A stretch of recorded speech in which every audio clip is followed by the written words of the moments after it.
I mean, I agree with mostly everything that's been said. I mean, we know that, only about 31% of Americans trust our healthcare system. We have a terrible healthcare system. And, doctors suffer because of big corporations as well. Doctors that want to do good, like my husband, operates on someone even though they don't have insurance and then has to sue health insurance companies to get paid for the work that he's been trained his whole life to do. So there are a lot of problems with it. But the notion that we are in a violent country, this country was built on violence. We're a very violent country. And it's just undeniable that that's the case. And so I'm not, unfortunately, surprised that people are celebrating the use of violence. I'm not surprised that this young man thought that change could be accomplished. In the criminal case now, the prosecutors are like, oh, really? Well, how about we add some additional fraud charges onto you? And they're talking about threatening him with insurance fraud, which I would say you could get about 20 years in prison. So that's a death sentence for him. That I'm still struggling with, and I'd love to hear your thoughts on, is how did a convicted felon resonate more with Americans than a hyper-qualified woman of color? I mean, I just didn't like the optics of a convicted felon sitting in the White House near a fireplace. Now, as Whoopi said, that we have a convicted felon in the White House. Those questions should not be asked of anyone, anytime, anywhere. Are you saying people who are felons can't vote? Well, why are you letting them run the country? Why is that That's protocol. What's the deal?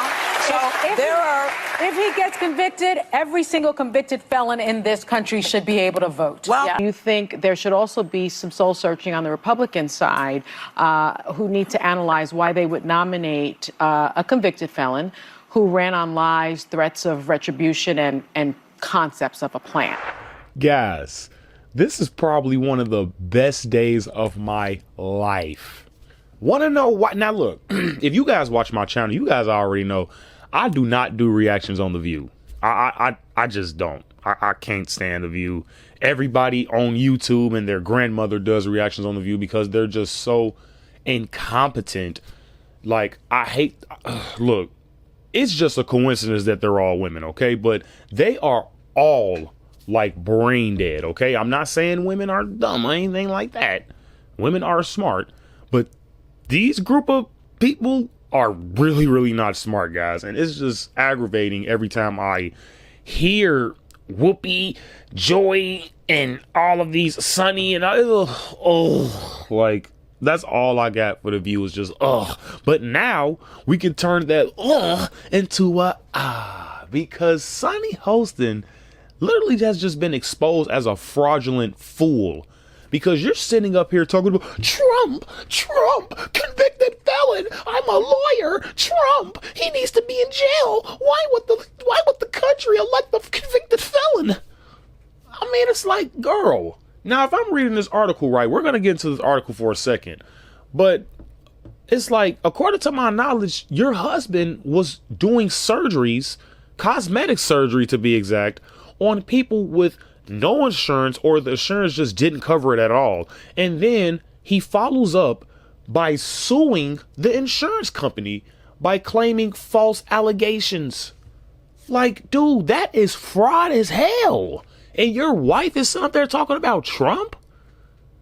Like 24/7 though, like these women could literally be in the gym or anything though. Whoopi said, "Oh, I'm on Ozempic." If you weren't talking about Trump so much, you probably think about going to a gym. Excuse me. But it's like their priorities are all screwed up over there. And this just shows you how fraudulent and their meaningless platitude statements that they say on The View, guys. It's just absolutely, I can't say that word, the R word. But I mean, like, that's why I don't watch The View, guys, because they get me like really, really wound up. But the article says the husband of The View co-host Sunny Hostin faced allegation of insurance fraud and accepting kickbacks after he was named in a federal lawsuit that was filed last month, according to multiple media reports. Manny, I'm just reading what they're saying, quote unquote, Hostin, An orthopedic, oh, sorry, not a cosmetic, orthopedic surgeon is among 200 defendants who were named in the suit, which was filed December 17th. The suit alleges that Hostin and others received kickbacks for performing surgery and fraudulent billed insurance company American Transit. Oh, and I believe that American Transit is trying to receive over $450 million in damages, guys. Oh, that's almost $500 million. Yeah, Sonny. So we don't need to be hearing anything from you right now, because it's looking like your husband and his flunkies, his fraudulent flunkies, owe almost $500 million in lawsuits. So yeah, I don't need to. We don't need to be hearing nothing from you, lady. You need to take you like a month break. Honestly, just cancel The View. Why are y'all even a thing? Nobody watches y'all. Everybody that watches The View is bots. Like, they are literal bots, and they can't think for themselves. You mean to tell me a group of miserable women that's just surrounded on a panel talking about one guy for 4 years is beneficial to you? Like, everybody get this enough from CNN and MSNBC. The View, like, and then you guys say, oh, we're unbiased. We're an unbiased network. Are you serious? You mean to, like, that's what I'm saying, guys. We're the new media now, okay? Like, so don't even worry about, that's why I don't react to The View, guys, because they're honestly irrelevant. So I don't even see why people always react to what they say. Everybody knows that these are a bunch of delusional women, guys. So I'm not going to make this video no longer than what it needs to be, because I'm not trying to give these people no more clout than what they deserve, guys. Make sure you guys hit that like, subscribe button, and tune in next time, guys, and I'll see you later. Peace.